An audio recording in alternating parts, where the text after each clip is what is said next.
to welcome our keynote speaker for this morning, Dr. Craig Martell, U.S. Department of Defense Chief Digital and Artificial Intelligence Officer.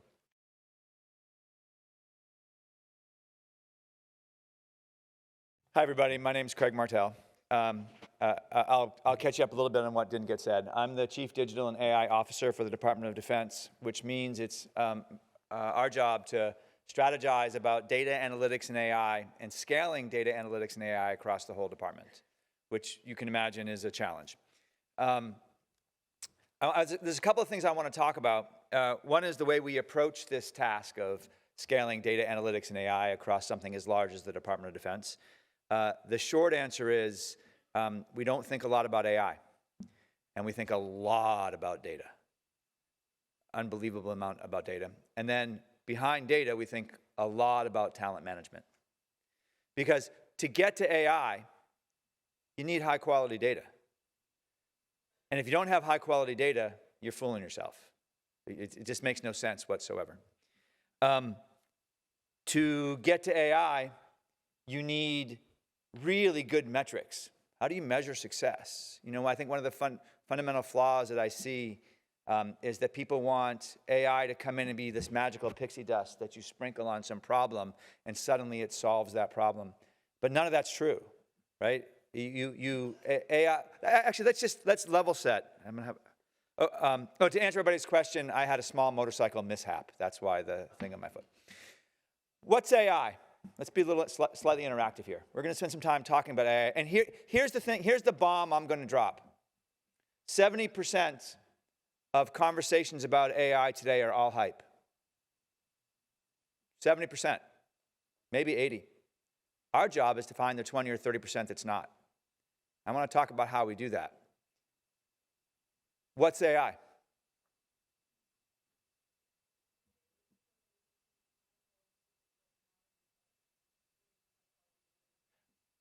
You should hold that. I'm going to come back to you. Anybody else? What's AI? What do you think? Like when someone says AI to you, what do you think?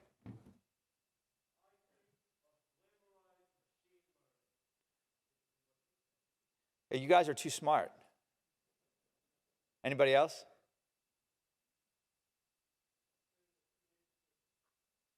Series of pre-made decisions.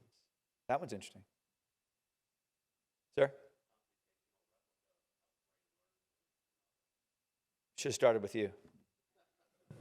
Computational replica, how what he said was a computational replica of how the brain learns and behaves, or something like that.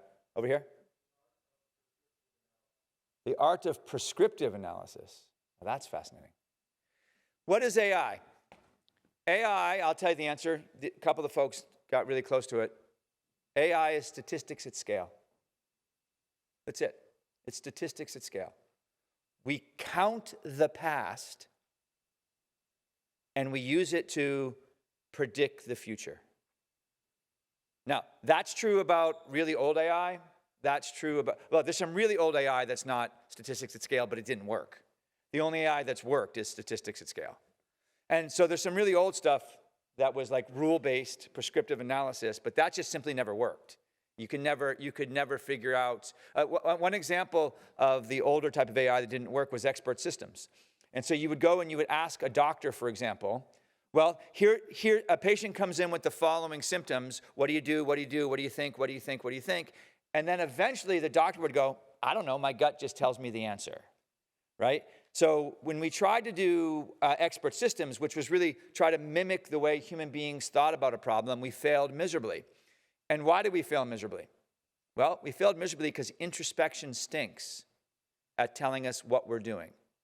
We think we have access to the way we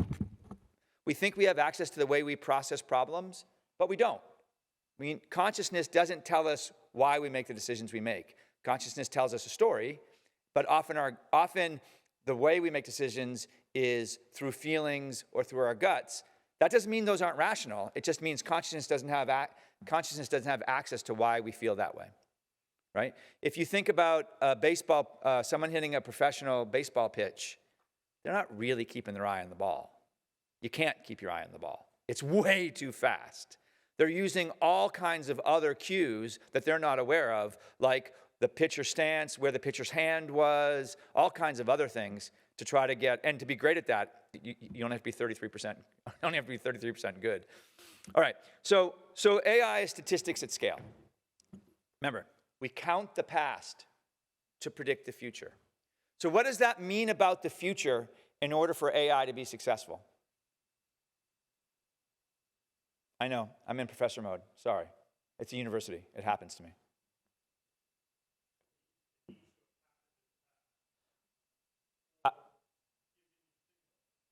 We're close. I think you're saying what I want you to, but I'm going to pull some next to you there. What were you going to say, sir?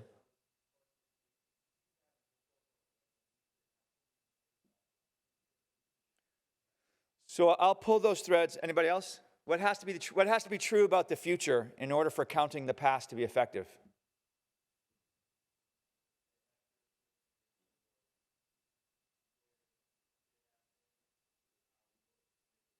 We're all dancing around it. What has to happen is the future has to be the same as the past.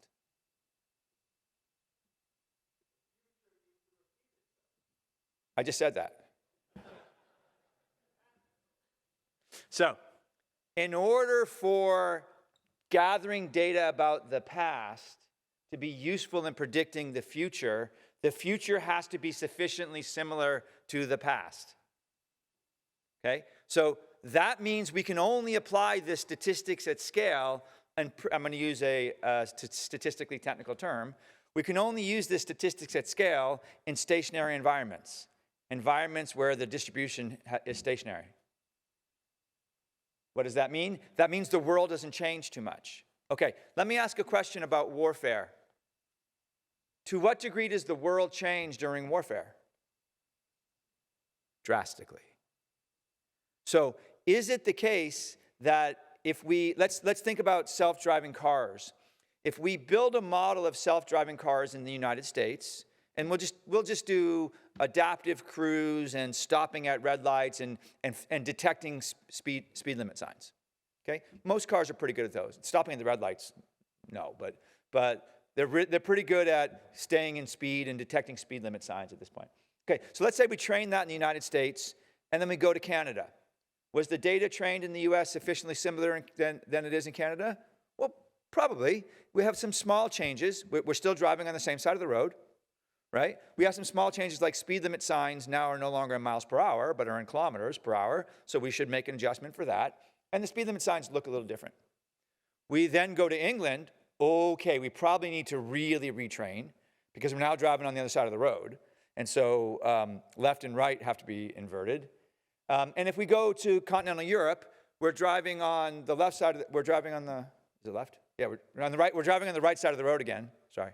We're driving on the right side of the road again, but speed limit signs look very different. They're now round and have a little red circle around them. So we'll have to actually change our training data to be really effective to move that model from one place to another. Now we're driving in the Ukraine, and streets get blown up. And there's rubble in the middle of the street. And there are buildings that are falling down. Do you think the model for a self-driving car is going to be effective? The model it's okay, the cap was on. That the model for a self-driving car trained in Tampa is going to even be remotely effective in something like Ukraine. Actually, even the model trained in Ukraine pre-war is going to be remotely effective for the model for Ukraine during the war. No, because there's an example where the future is not like the past. So, in order to be able to deploy AI, so remember, I run AI for the Department of Defense. Part of what we do is war. So in order to be able to deploy AI broadly, we have to think both about how do we gather the data that's going to be the most representative of the future, and then we have to think about how do we monitor the model to be able to tell whether it's continuing to give value. So for vendors out there, let me tell you my biggest bugaboo when someone comes and knocks on the door to sell me a model. They tell me all about the data that they gathered. They tell me all about the F-score or the root mean squared error or pick the metric you used against your training data. They don't tell me how they're going to monitor that model over time to make sure that it will continue to bring value for the millions of dollars you want me to spend. So what we're trying to create is something we call AI scaffolding. AI scaffolding, so the models themselves, by the way, are kind of commodities these days. You're either going to buy a large language model from one of 5 or 6 producers, or you're going to buy it from one of 3,000 people who wrap one of those 5 or 6 models, but they're all really just one of those 5 or 6 models. Or you're going to go to one of the big four cloud AI providers, and they're going to use their MLOps pipeline to be able to build your model for you. But what you show up with is your labeled data. Oh yeah, let's talk about labeling. Talk about labeling for a second. If we are going to use the past to predict the future, we not only have to gather the data about the past, but we have to tell the system the truth about the past. We have to tell the system what we're actually interested in. That's what labeling the data is. So the single hardest part about AI isn't the compute, although that's gotten very expensive. It isn't the training compute or the inference compute. The single hardest part about AI isn't building the model. It's actually gathering labeled data that represents your problem in a way that the system can solve it. So let's talk about that. What do I mean by labeled data? Anybody? I only have 25 minutes, so I should go faster, because this is a 2-hour lecture.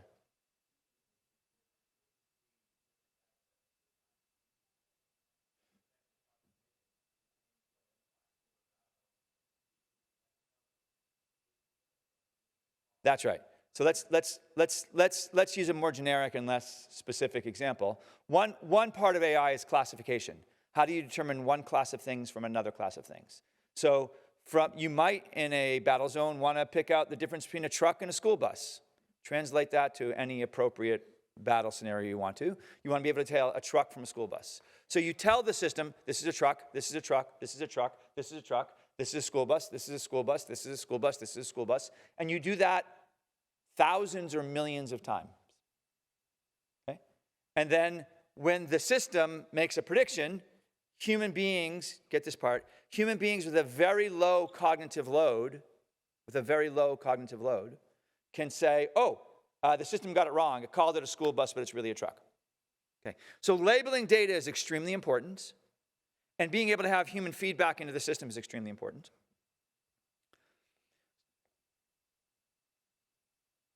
And we spend a great deal of time building out the policies and the procedures and the tools that allow the Department of Defense to both label that data and, once they have a model built by industry, to be able to deploy that model and be able to give feedback back into the model when the system gets it wrong.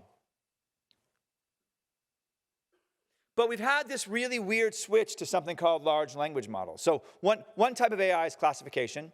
Another type of AI is regression. This is a very classic form of AI. We did it a lot at Lyft. I used to be the head of machine learning at Lyft. And we did this a lot at Lyft. Regression was, how long is it going to take before your ride arrives? It predicted a number. And we were able to make that prediction and get feedback almost immediately because the car got there on time or it didn't.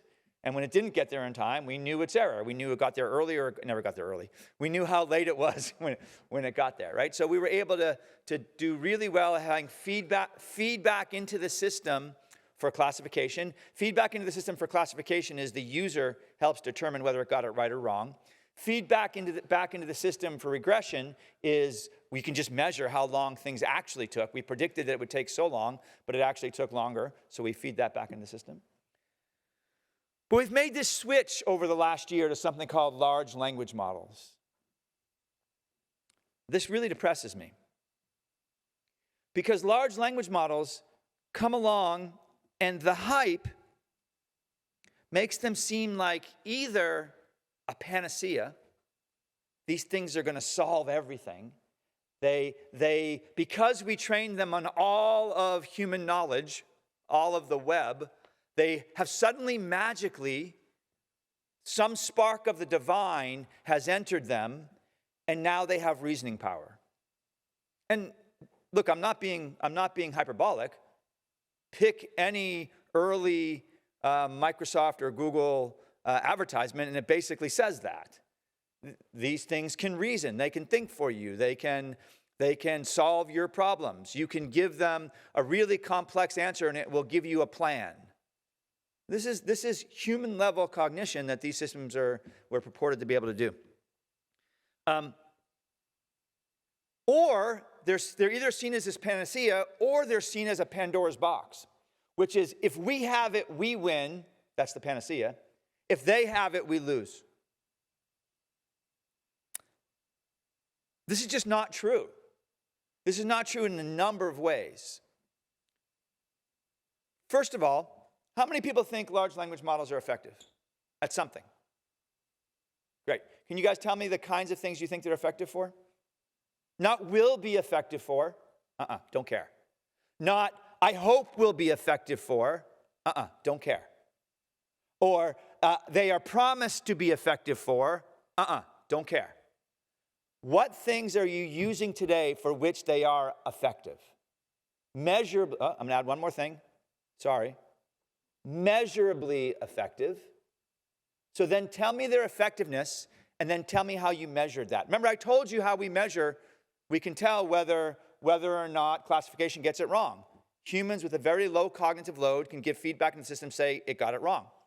I already told you how with regression, we can tell you whether it got it wrong. We measure the world. It got it right or it got it wrong. Tell me where they're effective and how you measure their effectiveness. Now you can raise your hand if you want to.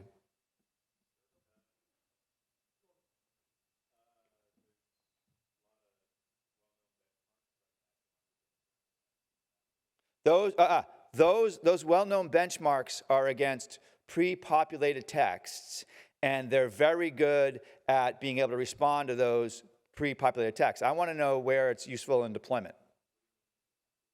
Well, they are gathered benchmarks. So there'll be question-answer benchmarks. There'll be summarization benchmarks. You can go to Stanford. There's a whole set of those benchmarks. That's great. I believe that against a set of labeled data, you can measure, and by the way, they're not very good. They're at like 50% or 70% on a lot of these benchmarks. But I want a use case where it's been deployed, where it's actually been deployed in industry, and there's been measurable value to it.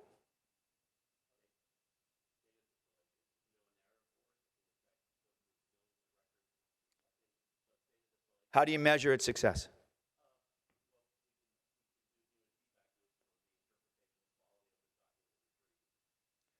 So I actually think that's probably true. He said data distillation or summarization or lots of examples like this. Okay, I actually think that's true, but I'm going to play devil's advocate here. So what I'm about to say, don't take too much offense. Take a little bit of offense, but not too much.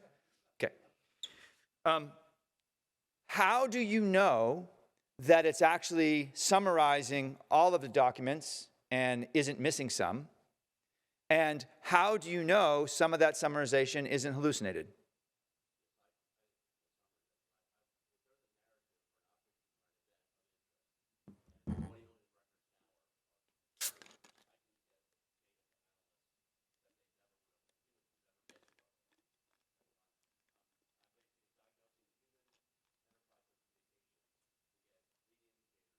Okay, that's good. So note what he did.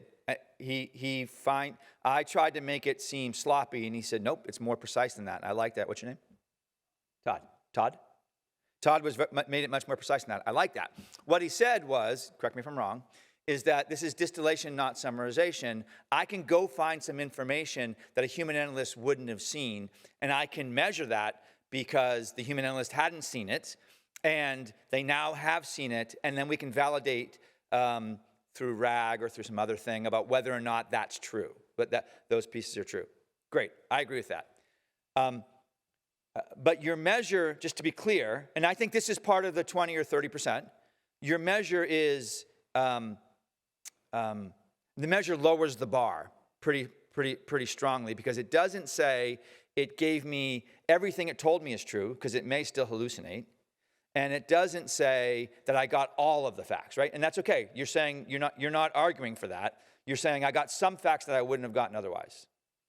Note how different that is from the original hype of being able to reason, to give a perfect summary, to be able to think through things. But I agree with you. That's a really, I don't mean this offensive in any way. It's a great lowering of the bar to move the model to the level at which it's probably actually effective. Anybody else? You still want to fight with me?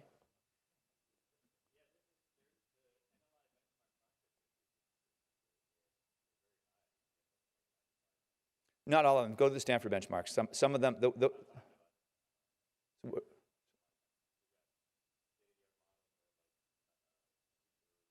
okay, so we don't have to have a conversation. This one's objective. We can go look together. You can show me where I'm wrong, and that's fine. I'm okay with that. But tell me, I would like examples about where large language models are deployed and what the mission metric is, not the model. So let's make a difference between the model metric. The model metric, equivalent to like an F-score or root mean squared error, these metrics are about the models on the training data. I'm asking about the models being effective in deployment. So I think we can get to the point, for example, I think we can get to the point where the models do really good at passing the MCAT. That would be a metric about the model, but that doesn't mean the model is very good at diagnosing disease. That would be a metric about the mission. So I'm asking about mission metrics. Tell me places where these have been deployed and been effective.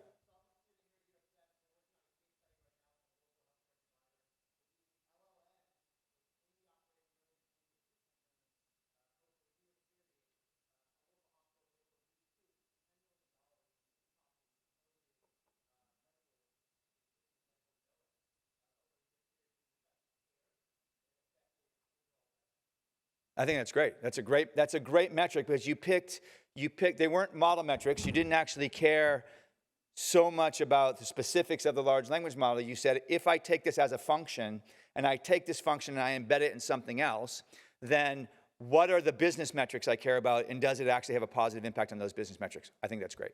I think that's a great use case. Okay, no, I'm still here for you. What's your name?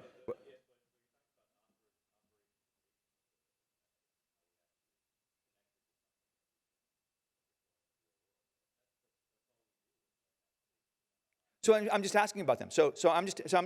I'm here trying to be provocative, and I'm trying to be provocative in the following way. I don't think the hype about LLMs is anything close to true, and I think there are a set of use cases where what we've done is we tell this massive story about the beauty of these things, but then when we actually implement them, we really bring them down to very tangible, measurable use cases. And I'm totally okay with that. Like I said to you, I think there's 70% hype and that there are 30% use cases that are valid. And so I'm testing that theory here with you. But I'm curious, any other LLM use cases? Over here, I've already been into you at your table.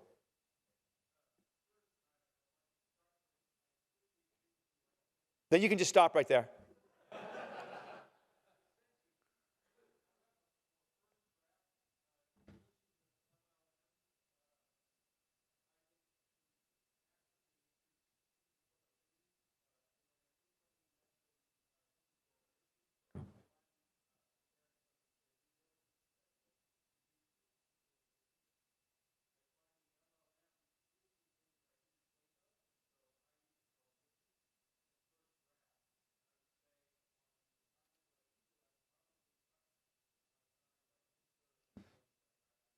Yeah, so I actually think, let's just use first draft generation as an example. I think that's a paradigmatic use case. I think it's a great use case. And why is that a great use case?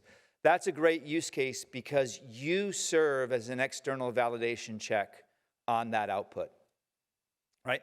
You are the one that says, okay, here's a first draft, but I'm going to lose my job or my clients or my customers if I write some bad things, if I write some wrong things, if I say the wrong thing. Right? And so, General McKinsey, if your staff sent you a doc where it had hallucinated information in it, they'd be gone the next day, right? So you have this check that says, I'm going to do a first draft, but I'm responsible for making sure it's right. I think that's a great use case for it. Because that's a use case where there's an external validation on the output of the system. Okay? No.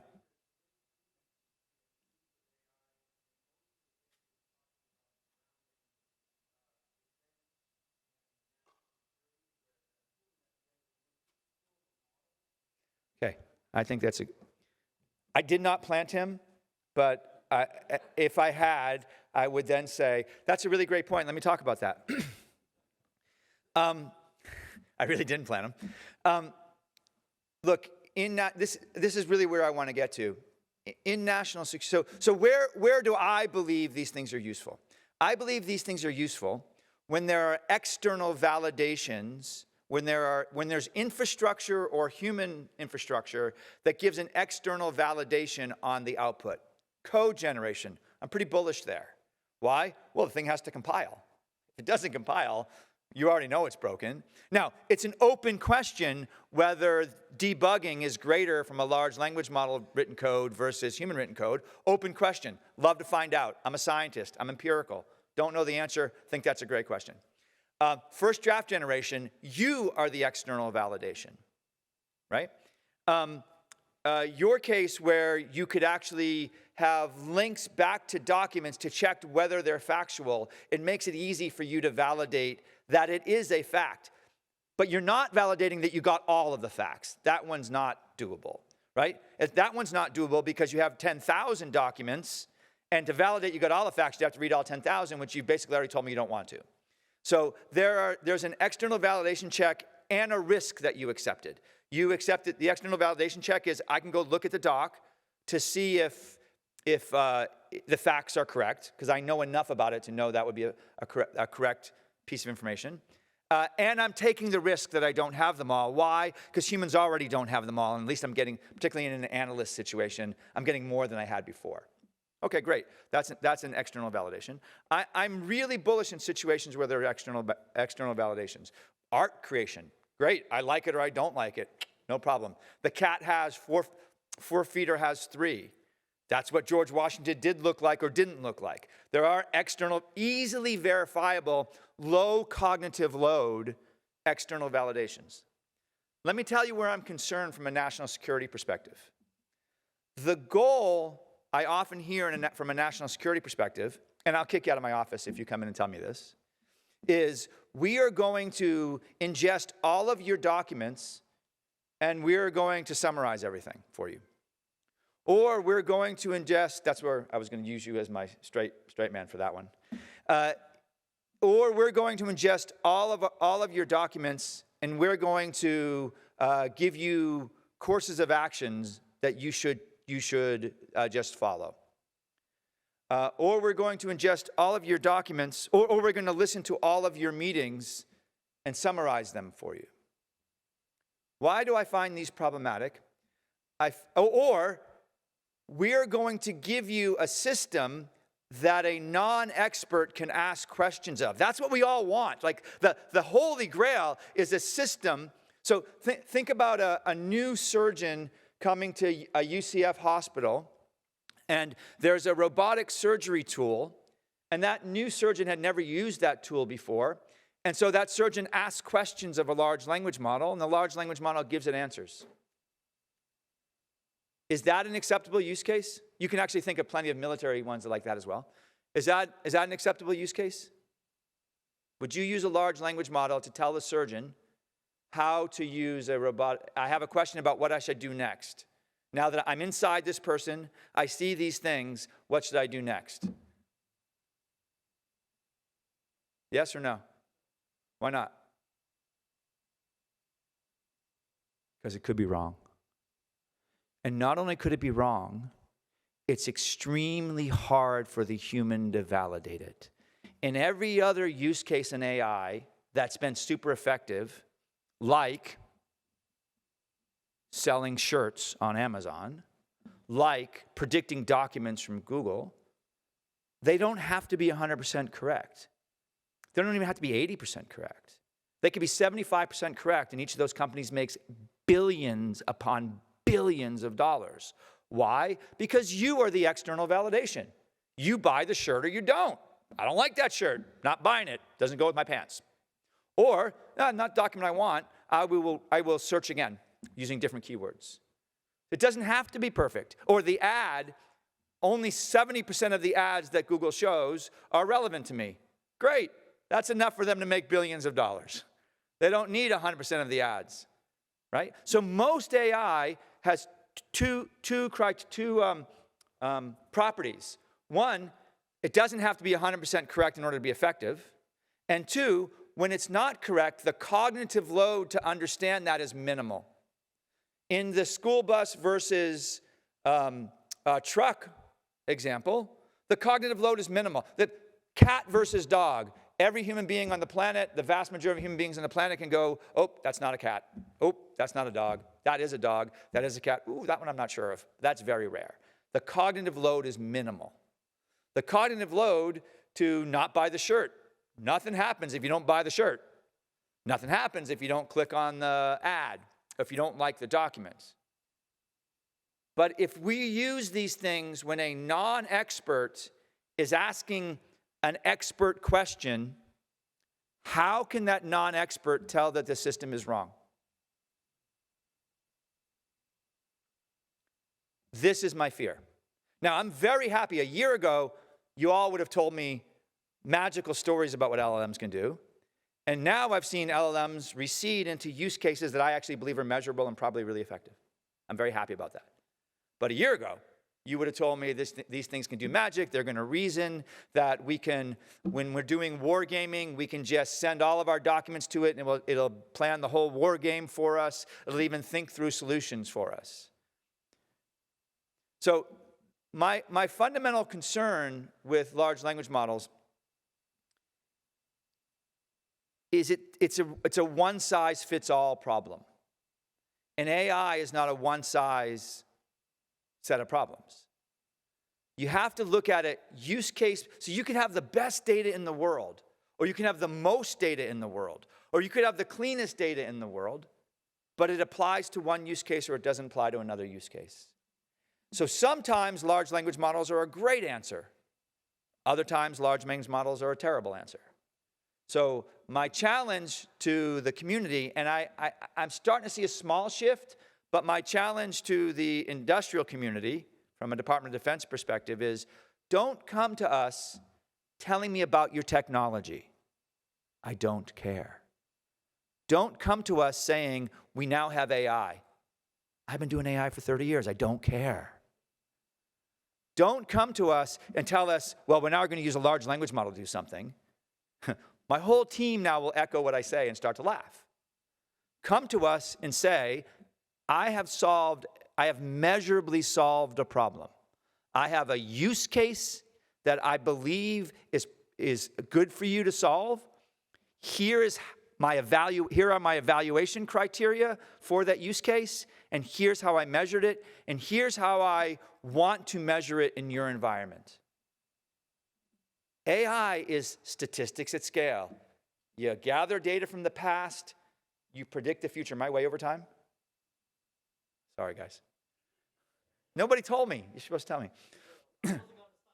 All right, I'm almost done. So AI is statistics at scale. You gather data from the past, you predict the future.